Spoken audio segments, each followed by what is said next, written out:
Alors, bon matin tout le monde. Bienvenue à cette capsule sur l'Ecclésiaste. Encore une fois, je ne veux pas passer à côté d'honorer ce théologien, Sylvain Romanski. C'est vraiment un bon livre. C'est à partir beaucoup de ce livre-là que je vous livre ma compréhension d'Ecclésiaste. Entre autres, Jacques et Lude aussi. On n'a pas de batterie. Je peux continuer pareil. Jacques et Lude, bon là, je l'ai manqué mon...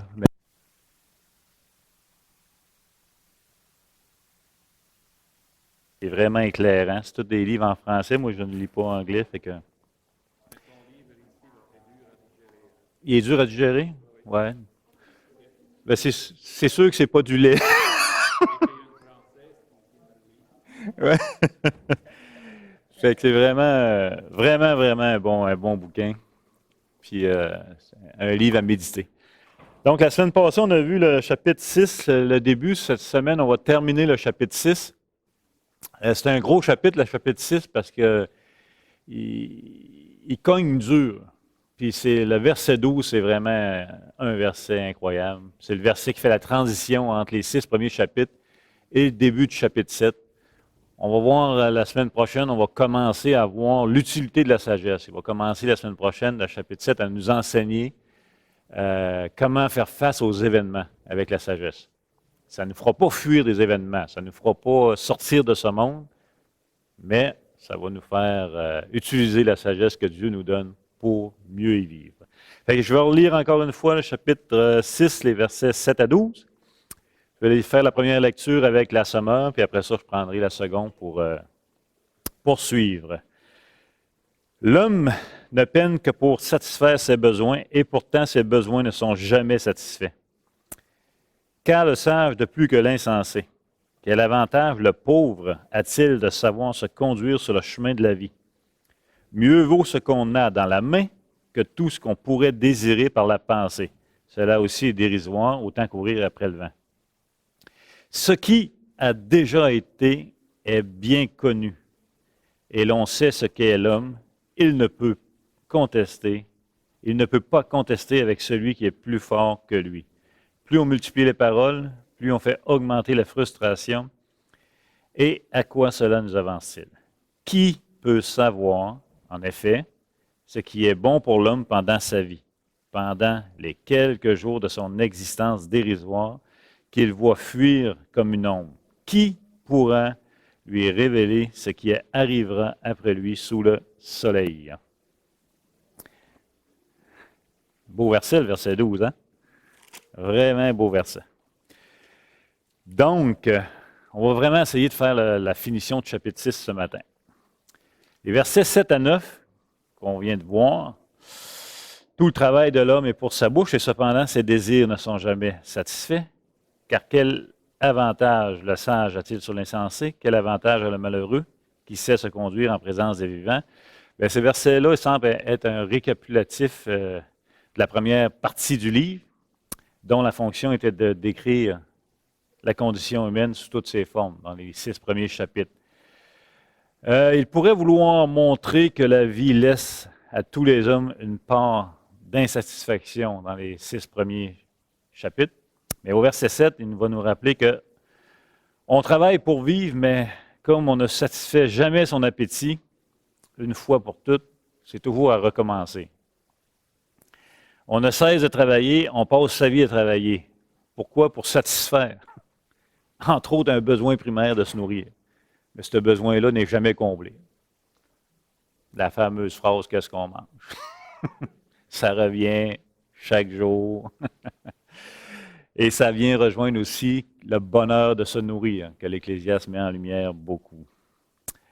On peut aussi, je pense, penser qu'on travaille pour vivre, mais que la vie n'apporte pas de véritable satisfaction aux aspirations profondes de l'homme non plus. Eaton associe ce verset-là aux non-croyants. Pour lui, c'est un verset qui s'associe aux non-croyants. Comme je vous dis, quand vous lisez des commentaires, vous allez voir que beaucoup, souvent, il va associer des versets à des non-croyants. Cependant, moi, je crois que ça s'adapte très bien aux croyants. Donc, que ce soit pour l'appétit ou que ce soit pour le besoin fondamental de l'homme, l'homme en lui-même ne peut le combler, ici-bas sur terre, complètement.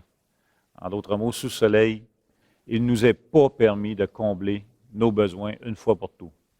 On reste sur notre appétit, que ce soit de notre besoin fondamental, même si on a Jésus-Christ, on vit encore sur terre. Okay? Toujours à se répéter, mais Romains 8, 20, on n'échappe pas pour le moment à une certaine part d'insatisfaction, à une certaine part de dérision, de dérisoire. On est encore là. Le croyant vit encore ici-bas privé du bonheur total. On goûte au bonheur, mais d'une façon diminuée. Puis on va le voir dans la clôture du livre à la fin de tout.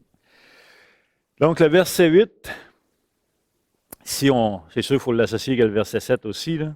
Le sage n'a rien de plus que l'insensé.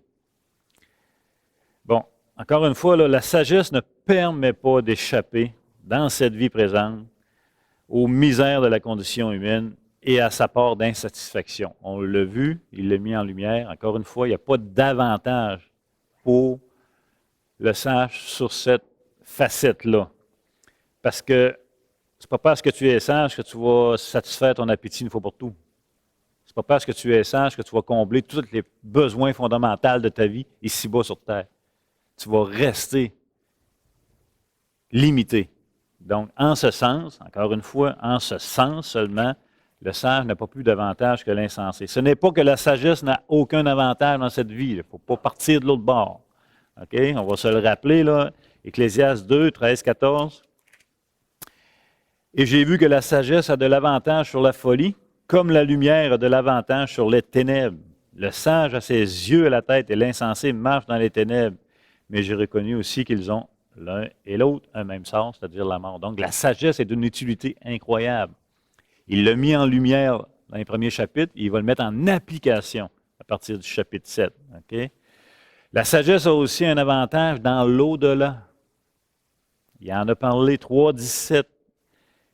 Il dit en mon cœur, Dieu jugera le juste et le méchant, car il y a un temps pour toute chose et pour toute œuvre. L'Ecclésiaste fait référence au jugement dernier. L'Ecclésiaste fait référence aux avantages. Il va en faire référence, chapitre 12, 13, 14. J'en fais la lecture. Les paroles des sages sont comme des aiguillons, et rassemblées dans un recueil, elles sont comme des clous plantés. Elles sont données par un seul maître. Du reste, mon fils, tire instruction de ces choses. On ne finirait pas si on voulait faire un grand nombre de livres, et beaucoup d'études est une fatigue pour le corps. Donc, la sagesse a sa place. Il faut être sûr de ça. Mais le sage n'échappe pas plus que l'insensé au lot de misère, au lot des maux humains ici-bas. Ça, c'est autant que c'est important de saisir que la sagesse a un avantage, autant c'est vraiment important de comprendre que le croyant, avec la sagesse que Dieu lui donne, ne permet pas d'éviter le malheur. Ce n'est pas le but de Dieu, ce n'est pas le but du livre. Donc, ce n'est donc pas par sagesse, que le croyant croit être épargné des douleurs de la vie ici-bas. Quand on se tombe dans ce panneau-là, que parce qu'on est croyant, que ça ne devrait pas nous arriver telle et telle chose, ce n'est pas par sagesse, c'est par séduction. C'est que là, on croit un mensonge. On oublie ce que Dieu a dit et on s'attache à ce qu'on aimerait voir. Ça, c'est important. La fin du verset 8 parle du pauvre ou du malheureux. Quel avantage il a, même s'il sait se conduire devant les vivants? Il y a 3 points de vue, là, vitement, que je peux te donner. Le premier point de vue, c'est que lui qui dispose de peu pour survivre, le pauvre, survivre, se nourrir, faisant le lien avec les versets précédents, ses aspirations sont encore moins comblées. C'est sûr que manger, c'est un besoin fondamental, et manger, c'est un don de Dieu, c'est une jouissance de la vie. Et si tu en es pauvre, tu as encore moins cette opportunité-là. Ça va de soi. Un deuxième point de vue, c'est que s'il se conduit bien, il n'est pas récompensé pour autant puisqu'il est pauvre. La pauvreté, c'est pas une bénédiction. Un autre point de vue, c'est que la sagesse des pauvres n'est pas d'une grande utilité car il n'a pas les moyens d'en profiter. Il peut avoir une sagesse, mais il n'y a pas les moyens de la mettre en application pour en profiter, pour en tirer profit, encore une fois, parce qu'il est pauvre. Et ça, on en voit dans d'autres textes des exemples de ça. Le verset 9. Vraiment un beau verset, ça aussi. Ce que les yeux voient est préférable à l'agitation des désirs. C'est encore là une vanité et la poursuite du vent. Est-ce que quelqu'un sait à quel proverbe on peut associer ça? Il y a un proverbe qu'on utilise qui est vraiment lié à ce verset-là, qu'on pourrait dire. Ouais, c'est peut-être un proverbe suisse, français, ça, non. Elle ne peut pas poser de questions, mais elle peut répondre aux questions. C'est sûr que ça ressemble extrêmement à ce proverbe-là. Hein? Un tien vaut mieux que deux, tu l'auras.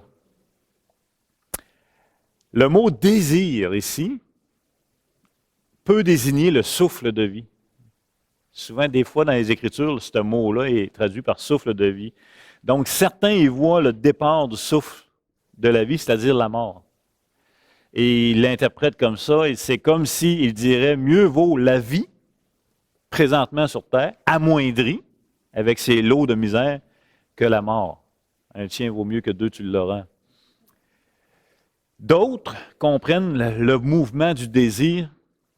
En d'autres mots, il faut s'arrêter et se laisser dominer. Excusez. En d'autres mots, il faut arrêter de se laisser dominer par les désirs, par les insatisfactions. Il vaut mieux savoir être content de ce que l'on a, finalement. Et l'Ecclésiaste en avait parlé. Hein. Souvenez-vous, il disait, mieux vaut une main pleine, puis l'autre avec repos, qu'avoir les deux mains pleines sans repos. Je trouve que ça concorde bien avec ça. Mais il rappelle que c'est encore décevant, et poursuite du vent. La clé de ce sens, de ce verset-là, ou de pour nous, comme application, se retrouve dans le contentement. Le contentement de nos vies, ça va avec les saisons que Dieu nous accorde. Il y a des saisons de nos vies qui sont abondantes, il y a des saisons de nos vies qui sont plus à la disette, il y a des saisons qui sont en action de grâce parce que tu reçois beaucoup, il y a des saisons qui sont en action de grâce parce que tu perds beaucoup. Mais c'est le contentement. Paul nous a laissé, on va prendre le temps de lire, Philippiens 4, 11, 12.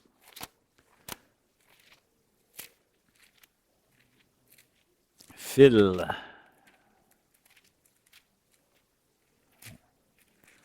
Revenir. Philippiens 4. Les versets 11, 12. Ce n'est pas en vue de mes besoins que je dis cela, car j'ai appris à être content dans l'état où je me trouve. Je sais vivre dans l'humiliation et je sais vivre dans l'abondance. En tout et partout, j'ai appris à être rassasié et à avoir faim, à être dans l'abondance et à être dans la disette. Donc, on voit qu'il y a des saisons. On voit qu'il y a un temps pour chaque chose. On voit que Dieu peut permettre des moments de notre vie, puisqu'on est dans la disette, dans l'humiliation, dans l'abondance. L'important, c'est d'apprendre à accepter la chose dans le contentement. En d'autres mots, à apprendre à accepter que Dieu contrôle ces événements et qu'il les permet sur nos vies. De toute façon, désirer ce que l'on n'a pas. C'est pas d'une grande utilité. La seule utilité que ça donne de désirer ce que l'on n'a pas, c'est quoi? C'est de tomber dans la convoitise. C'est la seule endroit à ce que ça nous mène. Donc, c'est pas une bonne option. Les versets 10-12, là, on tombe dans mes versets préférés. Ce qui existe a déjà été appelé par son nom. Et l'on sait que celui qui est homme ne peut contester avec un plus fort que lui. S'il y a beaucoup de choses, il y a beaucoup de vanité, quel avantage en revient-il à l'homme? C'est une unité de transition, encore une fois, avec le verset 12 qui s'en va vers la deuxième partie du livre. Ce qui existe a déjà été appelé par son nom. Il ne fait pas référence à un peu ce qu'il a dit au début du livre, là, il n'y a rien de nouveau sous le soleil, là, tout ce qui arrive a déjà arrivé. Ça. Là, il met un emphase sur appelé par son nom. Appelé par son nom peut être une manière de se référer à la connaissance que l'on a de l'objet nommé. Je vous donne un exemple. Si je demande à quelqu'un, allez me chercher une chaise de l'autre côté, vous allez nous revenir avec une chaise et non une table. Pourquoi? C'est parce que vous avez une connaissance de ce que c'est une chaise, associée à un nom connu. OK? Si je dis à quelqu'un, hey, tu n'as pas besoin d'avoir peur de telle personne, il est peureux comme un lièvre. On utilise ça dans notre langage. C'est parce qu'on a une connaissance du mot qui a été nommé lièvre. On sait qu'un lièvre, ça ne nous confronte pas. Ça part à la course. C'est peureux. Tu sais, c'est une caractéristique qu'on a donnée à un animal. On l'a connu, on peut associer. Donc, le nom, appelé par un nom, ça fait référence à une connaissance. Adam. Là, vous allez le voir venir. Adam nomme les animaux selon les caractéristiques, selon la connaissance qu'il a d'eux. Mais ça, c'est un point. Mais ce n'est pas le point le plus important. Pourquoi Adam nomme les animaux? C'est là le point important. Outre le fait qu'il n'a pas trouvé son vis-à-vis, là. Outre le fait qu'il n'a pas trouvé Ève, la femme, le point pourquoi que c'est Adam qui nomme les animaux, c'est pourquoi? Pardon? Pour s'occuper?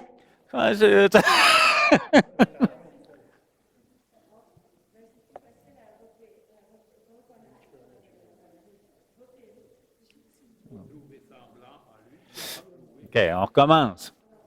On recommence. Adam nomme les animaux. Je sais qu'en nommant les animaux, il n'a pas trouvé son vis-à-vis. Il n'a pas trouvé son semblable. Il n'a pas trouvé Ève, Isha.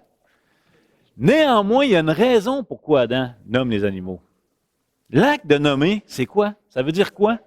L'acte d'autorité. L'acte de nommer, de donner un nom, c'est un acte d'autorité sur la chose. Adam nomme les animaux. Il est ensuite appelé à quoi? Assujettir. OK? Dans le livre de Daniel, le roi Nebuchadnezzar, ça s'appelle? Ça n'a pas été vérifié, là. Oui, c'est ça. Redonne des noms à Daniel et ses compagnons. C'est pas parce qu'ils n'aiment pas ces noms, là. Ils ont des noms hébreux. Ils auraient pu les garder. Non, ils redonnent des noms chaldéens, je crois. Pourquoi? C'est parce qu'ils rappellent qu'il va être en autorité sur ces gens. OK? Donc, l'acte de nommer, c'est aussi un acte d'autorité sur les choses. OK? Donc, que ce soit Dieu sur sa création ou Adam qui commençait à les assujettir en leur donnant les noms, c'est un acte d'autorité. OK? On peut voir Isaïe 40, 26.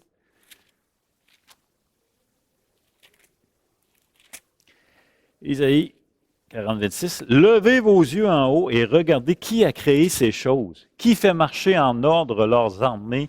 Il les appelle toutes par leur nom, par son grand pouvoir et par sa forte puissance. Il n'en est pas une qui fasse défaut. Dieu a créé, Dieu a nommé, Dieu est en autorité. OK? Isaïe 45, 3, 4. J'aurais dû rester là. Isaïe 45, 3, 4. Cyrus, on va commencer à partir du verset 1. Regardez bien, vous allez voir. Ainsi parle l'Éternel à son oint, à Cyrus, qu'il tient par la main, pour terrasser les nations devant lui et pour relâcher la ceinture des rois, pour lui ouvrir les portes, afin qu'elles ne soient plus fermées. Il dit, je marcherai devant toi, j'aplanirai les chemins montueux, je romprai les portes d'airain et je briserai les verrous de fer. Je te donnerai des trésors cachés, des richesses enfouies, afin que tu saches que je suis l'Éternel qui t'appelle par ton nom, le Dieu d'Israël. Pour l'amour de mon serviteur Jacob et d'Israël, mon élu, je t'ai appelé par ton nom, je t'ai parlé avec bienveillance afin que tu me connaisses. Encore une fois, ici, il est dit de Cyrus que Dieu l'appelle par son nom pour souligner que Dieu le connaît et qu'il va l'utiliser à sa guise pour accomplir sa volonté. OK? Donc, connaître. Et si je reviens au verset 10, ce qui existe a déjà été appelé par son nom. Ici, ça nous semble semblable à l'expression appelé par son nom. En d'autres mots, connaître prend un sens semblable à l'expression appelé par son nom. Et aussi le sens de choisir. Genèse 18, 19, quand Dieu a choisi Abraham, quand il l'a choisi, il l'a connu aussi. Et quand il l'a connu, il est devenu en autorité aussi. Pour accomplir quoi? Sa volonté. Donc, l'homme ne peut contester, c'est là le point qui est intéressant, ou frustrant, ça dépend comment vous voulez le voir. L'homme ne peut contester avec un plus fort que lui. Et ici, dans le texte, ça ne parle pas d'un autre homme, parce qu'il parle de l'homme. Il parle de l'humain. Il ne peut pas contester avec un plus fort que lui. Et qui est le plus fort que lui? C'est celui qui donne le nom. OK? Vous me suivez? Ici, le plus puissant désigne Dieu. L'homme ne peut pas contester avec ce qui est plus puissant que lui, Dieu. En tout cas,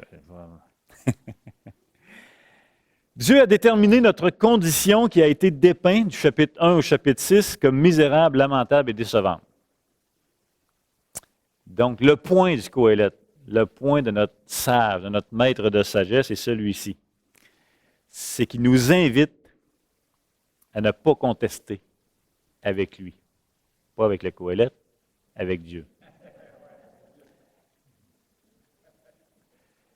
Celui qui a créé l'homme et lui a donné le nom de terrien, celui qui le connaît, c'est aussi celui qui est en autorité dessus. Mais on va aller lire un texte. Ésaïe 45, 9, 13.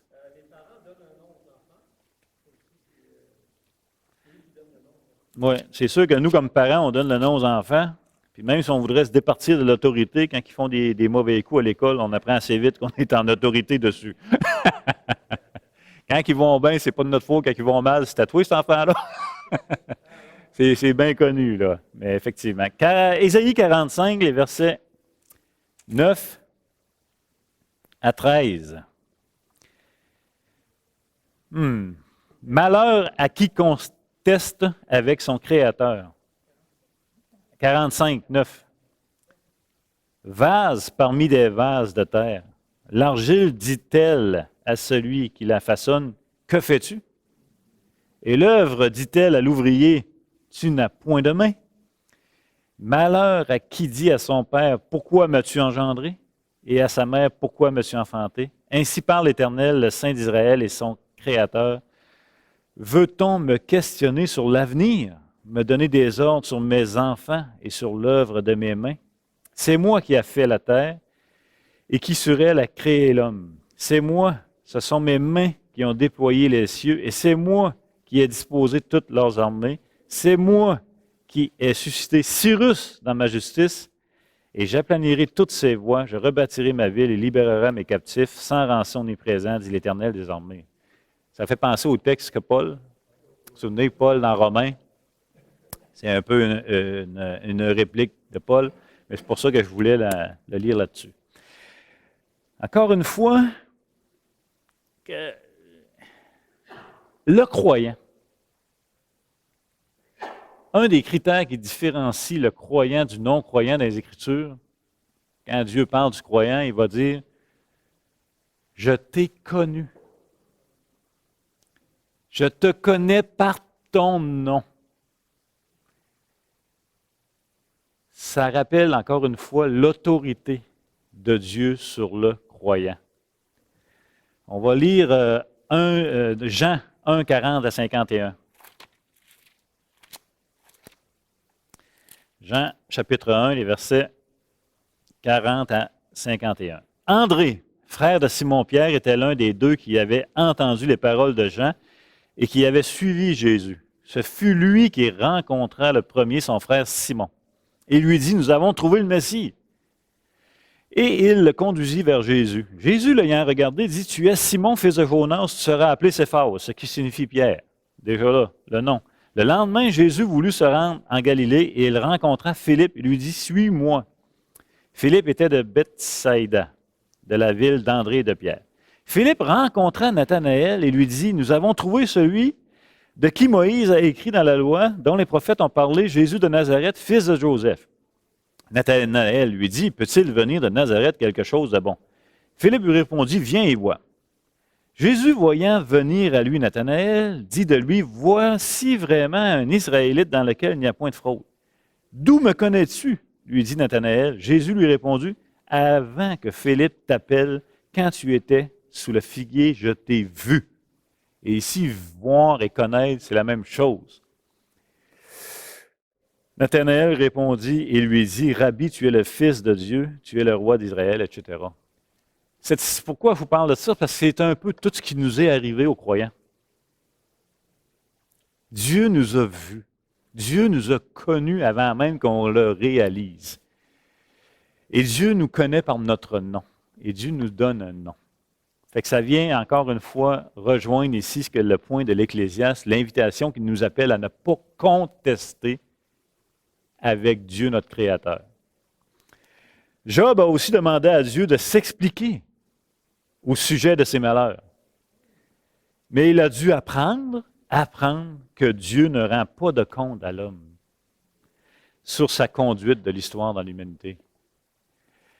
Il est inutile de lui demander des comptes et de contester son œuvre, de contester son action. De plus, ça ne changera absolument rien. Dieu est créateur, plus puissant que l'homme, et l'homme ne peut influencer Dieu que lorsque celui-ci a déjà le genou fléchi dans ce sens. On en revient sur le fameux genou fléchi. Abraham, je reviens sur le passage d'Abraham vitement. Quand Abraham a argumenté, si vous voulez, avec Dieu sur la destruction de Sodome et Gomorrhe, le point est le suivant. Dieu dit, cacherai-je à Abraham ce que je vais faire? Et Dieu décide de ne pas le cacher. En d'autres mots, c'est là qu'il y a le genou fléchi. Dieu donne l'information à Abraham d'avance. Et Abraham n'a jamais demandé de ne pas détruire Sodome et Gomorrhe nécessairement. Abraham a intercédé toujours pour le juste. Mais l'invitation, Dieu l'a donnée. Me suivez-vous? C'est bien différent. C'est vraiment différent. Le verset 11, le Qoélète a beaucoup parlé de notre condition. Plus on en parle, plus on se rend compte de cette condition lamentable et décevante. Mais ça ne veut pas dire qu'il ne faut pas en parler. Mais le but d'en parler est toujours de garder une lucidité de la vie sous le soleil. Par contre, le verset 11, moi je pense qu'il s'associe au verset 10 beaucoup dans le sens que si tu veux argumenter beaucoup, contester beaucoup, c'est dérisoire. Il parle d'une manière précise d'en parler comme celle de Job. Pour moi, je l'associe comme ça, qui en contestant avec Dieu, ben, la seule affaire, c'est que ça tourne le couteau de... Tu sais, quand l'expression, là, tourner le couteau dans la plaie, là, tu n'as pas d'autre chose qui va t'arriver. Elle peut augmenter ta frustration, pas plus. Il y a 3 passages, je vous les donne sans les lire. Job 38, versets 1 et 2, Job 40, verset 2 et Job 42, verset 3, où ce que c'est 3 endroits, ce que Job comptait, où ce que Dieu rappelle. Et Job finit en terminant, je n'ai pas eu la réponse de Dieu, mais j'ai connu Dieu. Fait que le fait qu'on conteste avec Dieu et que Dieu n'a rien à nous dire, donc on est invité à ne pas contester, n'empêche pas de connaître Dieu. Fait que c'est fantastique, là. Le point, c'est de connaître Dieu. Le but de notre vie, c'est de connaître notre Créateur. Et ce n'est pas le malheur qui nous empêche de le connaître. C'est plate de même. C'est pas le bonheur non plus. Quand on est dans le bonheur, ça ne nous empêche pas de le connaître non plus. OK? Maintenant, encore une fois, les 6 premiers chapitres ont pour but de nous apprendre à assumer cette vie, non à y échapper. Le Qoélète a brossé le tableau au complet de l'activité humaine dans les 6 premiers chapitres. Sa réflexion va être dirigée sur la manière de vivre. Il va donner des conseils de sagesse. Mais le verset 12. S'il y a un verset qui est à méditer, le verset 12 en est un bon. Vraiment, là. Car qui sait ce qui est bon pour l'homme dans la vie? Qui sait ce qui est bon pour l'homme dans la vie pendant le nombre des jours de sa vie de vanité qu'il passe comme une ombre?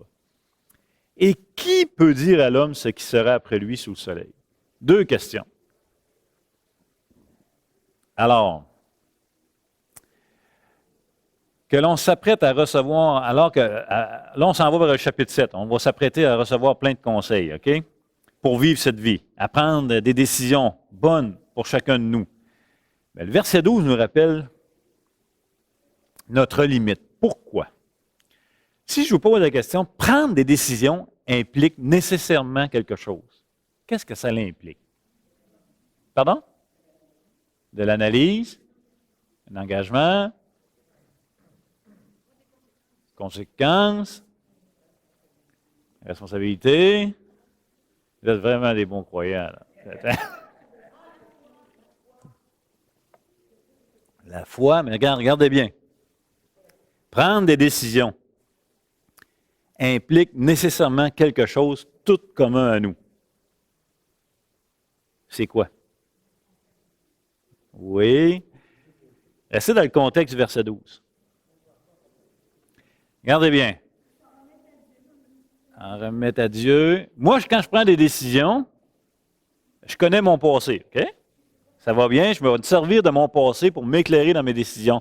Mais quand je prends une décision, ça implique nécessairement quoi? L'avenir. L'avenir. Ça implique nécessairement une certaine connaissance de l'avenir ou une certaine planification de l'avenir. Vous mangez quoi à midi? Ben, pas moyen de le dire, là, mais il y en a qui ne savent pas encore, mais il y en a qui le savent. Moi, je sais ce que je mange à soir. À midi, je suis pas mal sûr, mais à soir, je sais ce que je mange. Je me suis même préparé pour savoir ce que je mange. Donc, mes décisions sont toujours en avant. Nos décisions ne sont plus en arrière. Elles sont en avant. Donc, prendre des décisions implique obligatoirement prévoir l'avenir. Mais nous n'avons pas cette connaissance. Nous n'avons pas cette connaissance. C'est le verset 12. Mais nous devons prendre de multiples décisions. Tu ne peux pas vivre sans prendre de décisions. Tu ne peux pas prendre de décisions sans planifier dans l'avenir. Mais il nous rappelle qu'en passant, tu ne sais pas l'avenir. C'est comme un petit peu fatigant quand même. Ce qui sera après lui sous le soleil, personne ne le sait. Le verset 14 du chapitre 7 est un merveilleux verset. Au jour du bonheur, sois heureux. Au jour du malheur, réfléchis. Dieu a fait l'un comme l'autre afin que l'homme ne découvre en rien ce qui sera après lui. Donc, alors ici encore, on a une bonne raison de ne pas entrer en contestation avec Dieu. Nous ne pouvons être à la hauteur pour contester parce que seul Dieu sait ce qui est bon pour nous et il est le seul à connaître ce qui arrivera demain. Souvenez-vous, les 6 premiers versets du chapitre 6. On a vu quelqu'un qui a une richesse, quelqu'un qui a eu une longue vie, quelqu'un qui a eu une grosse descendance, toutes des symboles de bénédiction de Dieu et laquelle qui n'a pas pu en profiter, que Dieu n'a pas permis d'en profiter. En d'autres mots, l'avenir est venu apporter le malheur. Tu ne connais pas l'avenir. Quelqu'un qui n'a pas de sépulture, même s'il y avait une descendance nombreuse, personne ne va être là pour le pleurer. Donc, vraiment un point intéressant ici à méditer. Si l'homme, donc nous, ici aujourd'hui, là, ignorons l'avenir, donc nous n'avons pas cette vue d'ensemble pour savoir ce qui est bon pour nous aujourd'hui. Et ça nous ramène encore à la souveraineté de Dieu. Il n'y a pas de hasard, Dieu contrôle toutes choses. Mais ce que Dieu contrôle, ce n'est pas permis à nous de tout comprendre, de tout voir. Ne disposant pas de cette connaissance, à plus forte raison, nous n'avons pas l'autorité pour contester celui qui sait tout, donc contester son action divine. Job, Dieu ne lui a pas fait connaître d'avance son épreuve. OK? Abraham, Dieu lui a fait connaître d'avance ce qu'il voulait faire. Différent. OK? Bien différent. Contester devient inutile pour 2 raisons. Un, il est plus puissant que nous. Je veux dire, tu perds ton temps. C'est comme une partie de hockey, tu as un joueur d'un bord et tu as 25 joueurs de l'autre bord. C'est comme le souk à la corde et un gars comme 35. Tu ne gagneras pas. Le deuxième, c'est que ça ne changera rien à sa volonté. Ça ne changera rien. Donc, il faut accepter notre condition et voir comment l'assumer. Le verset 12 souligne un problème, c'est que malgré notre ignorance du futur et de ce qui est bon pour nous, nous devons prendre des décisions quotidiennement. Nous devons. Notre vie est remplie de décisions. Des fois, on vient fatigué de prendre des décisions. Des fois, on dit à notre conjoint, décide donc, là, plus capable. Enfin, c'est épuisant de prendre des décisions. Pas qu'est-ce qu'on mange, là, mais il y en a d'autres. Même qu'est-ce qu'on mange, ça met des chicanes dans les maisons. Pas parce qu'il n'y a rien à manger, parce qu'il y en a trop, puis on voudrait satisfaire notre palais d'une façon différente. Anyway. Donc, le verset 12 souligne ce problème-là. La vie n'est pas que blanc que noir. Tu sais, blanc ou noir. C'est facile que c'est blanc ou noir, là. Quand c'est clair, là, c'est comme le lait spirituel, si vous voulez. Là. Écoutez, respecter la loi, là, c'est clair. Ce n'est pas une grande analyse. Là. Aller travailler, gagner sa vie, c'est clair. Pas voler, pas tuer, c'est simple. Là. Ça, c'est clair. C'est des décisions faciles. Mais quand c'est gris, ça, c'est un peu comme la nourriture solide. C'est difficile à voir clair. C'est difficile. L'idéal n'existe pas dans nos décisions.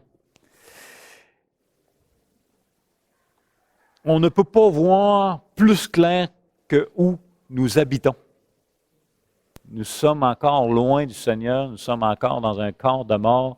Nous attendons en espérance le salut final. Entre-temps, on est ici. Donc, plein de décisions, de questions qu'on va prendre sont dans une zone grise. Et souvent, on se dit, Caroline. Mais, donc, c'est cela. On va se diriger dans le chapitre 7 et son objectif du chapitre 7 au chapitre 11 sera de nous enseigner une sagesse qui permettra de faire face à notre condition. Ce n'est pas parce que la sagesse ne peut pas tout redresser et ne peut pas tout combler les manques qu'elle n'est pas utile pour vivre ici-bas, mais elle est limitée. Et encore une fois, je vous invite à méditer le verset 12, je vous invite à méditer la contestation avec Dieu. Et nous, on a été connus et appelés de Dieu. Prenez le temps de réfléchir sur des textes. Par exemple, Adam, pasteur Jeff en parlait dans son cours, pas Adam, Caïn, Abel, Caïn. Dieu lui a fait connaître son jugement à Caïn. Caïn a argumenté. On se demande même pourquoi Dieu a adhéré. Anyway. Mais quand Dieu ne fait pas connaître le malheur d'avance, soyons prudents et principalement nous les croyants. Parce que c'est à nous les croyants qu'il a connu. OK? Le non-croyant n'est pas connu. Lui, il argumente contre les malheurs de la planète. Des fois, on trouve ça, ah, mais on a le réflexe de répondre, ah, mais tu t'en fous, Dieu vient pas le dire. En passant, c'est probablement pas une bonne réponse.